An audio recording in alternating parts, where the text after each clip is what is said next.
Sabe aquela sensação de estar perdido em um projeto de ciência de dados? Parece um labirinto, né? Super complexo, sem uma direção muito clara. Mas e se existisse um mapa? Um verdadeiro plano de voo, já testado e aprovado, para transformar essa confusão toda num caminho bem mais simples e estruturado? Pois é. Como é que a gente pega um monte de dado bruto e transforma em algo que realmente tem valor, sem se perder no meio do caminho? Essa é a pergunta de US$ 1 milhão, não é? E não é só para cientistas de dados, viu? Gerentes de projeto, executivos, todo mundo se pergunta isso. E a chave para tudo isso, acredite, é ter um processo. Um processo sólido e confiável. E essa solução tem nome e sobrenome, é o CRISP-DM. E olha, não estamos falando de algo teórico, de livro, não. É um framework super prático, muito, mas muito utilizado no mercado. Pensa nele como um organizador que coloca ordem na casa, sabe? Ele estrutura todo o ciclo de vida de um projeto de dados, do comecinho até o final. E para não ficar só na palavra, dá uma olhada nisso aqui.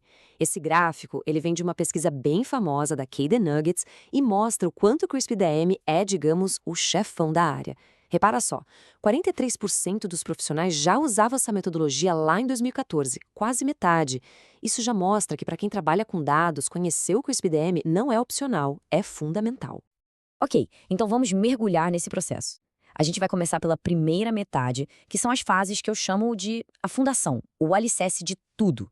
Porque, sério, o sucesso do projeto inteiro depende de fazer essas primeiras etapas direitinho. E olha que interessante essa distribuição de esforço num projeto típico. O que salta aos olhos aqui? A preparação dos dados. Quase 40% do tempo gasto é só para isso. Isso é muita coisa. E acontece bem antes de sequer pensar em criar um modelo. Para quem está começando, essa é uma informação de ouro, porque ajuda a calibrar as expectativas. O trabalho pesado vem antes da parte glamourosa da modelagem. Beleza. Então, vamos passar por cada uma dessas três fases iniciais. Assim, a gente entende na prática como se constrói essa base sólida para um projeto de dados. Gente, tudo, absolutamente tudo, começa aqui. É o ponto de partida. O passo mais importante, talvez, é sentar e definir o que o negócio realmente quer, qual é o objetivo final. E aí, a gente traduz isso para um problema que os dados podem resolver. Se essa clareza não existir, o projeto já nasce sem rumo, fica totalmente à deriva. Olha só esse exemplo, que é baseado num caso real de um varejista online. O objetivo de negócio era aumentar as vendas cruzadas em 10% e melhorar a lealdade do cliente com um serviço mais personalizado. Viu como é específico? Tem número, tem meta. É exatamente disso que a gente precisa. Critérios de sucesso que sejam claros e que a gente possa medir lá no final. Ok, objetivo de negócio definido. Qual o próximo passo? Fase 2. Entendimento dos dados. Agora a gente vai, entender os dados. O foco é começar a coletar o que tem disponível e dar aquela primeira olhada, sabe? É uma fase de exploração mesmo, para se familiarizar com o material de trabalho e, super importante, já identificar de cara possíveis problemas de qualidade. Voltando para o nosso exemplo do varejista, eles juntariam os logs do site, os dados das compras, o banco de dados dos produtos, dos clientes, tudo junto. E é exatamente nesse momento que você começa a achar os pepinos, sabe? Tipo, opa, tá faltando um monte de resposta aqui na pesquisa de satisfação dos clientes. É a hora da descoberta. E aí, chegamos na fase 3, preparação dos dados. Se preparem porque essa costuma ser a fase mais intensa, a mais trabalhosa. É aqui que a gente faz tudo o que for necessário para montar o dataset final, aquele arquivo limpinho e organizado que vai alimentar os modelos. E o que acontece aqui é o trabalho braçal mesmo. A gente vai selecionar só os dados que importam, por exemplo, só os usuários registrados, vai limpar a sujeira, tipo corrigir erros de digitação bizarros como um monitor de 119 polegadas, e claro, vai juntar os dados que vieram de várias fontes diferentes. Não dá para pular essa etapa. A qualidade do modelo que vem depois depende 100% do sucesso dessa fase aqui. Ufa, base pronta, dados preparadas, agora sim a gente entra na segunda metade da metodologia. É aqui que a mágica acontece. A gente vai pegar esses dados todos trabalhados e transformar em soluções de verdade que geram valor para o negócio. E essa segunda metade se divide em mais três fases. A modelagem, que é onde a gente constrói um modelo, a avaliação, para testar se ele funciona mesmo, e a implementação, que é colocar a solução para rodar no mundo real.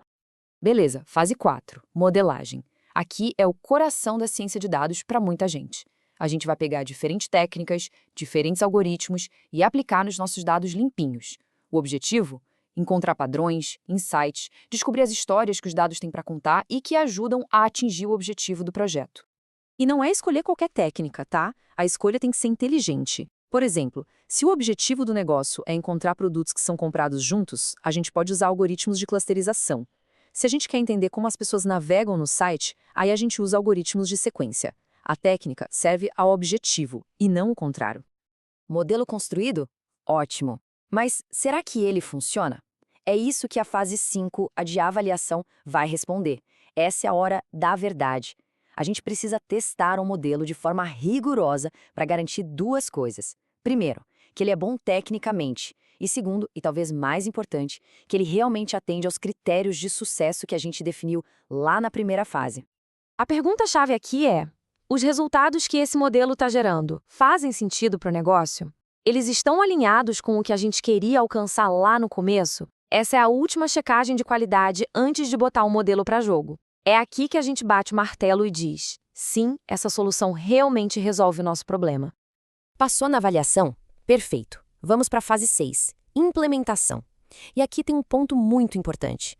Implementar não é só pegar o código e jogar num servidor. É muito mais do que isso. É pensar em como integrar os resultados, os insights do modelo, nos processos do dia a dia da empresa. Então, um bom plano de implementação tem que ter, por exemplo, um guia passo a passo de como usar a solução. Tem que ter um plano de como monitorar e dar manutenção nesse modelo ao longo do tempo e, claro, um relatório final para todo mundo entender o que foi feito. Isso garante que o projeto vire uma ferramenta útil de verdade e não só mais um relatório que vai para a gaveta. E quando a gente fala em implementação, a gente chega num ponto final, mas que na verdade é um recomeço. É um conceito crucial para entender. Ciência de dados não é um projeto com começo, meio e fim. É um ciclo. Não é uma corrida de 100 metros, está mais para uma maratona, que exige melhoria contínua.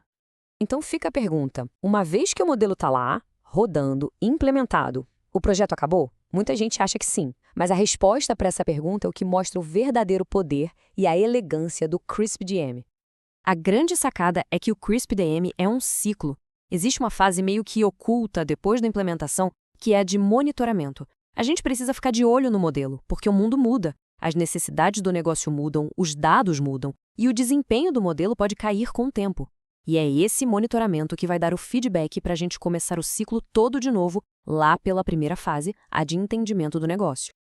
Então, no fim das contas, o CRISP-DMM é esse mapa que a gente precisava. Com essa estrutura em mãos, aquele labirinto do começo fica bem mais navegável, né?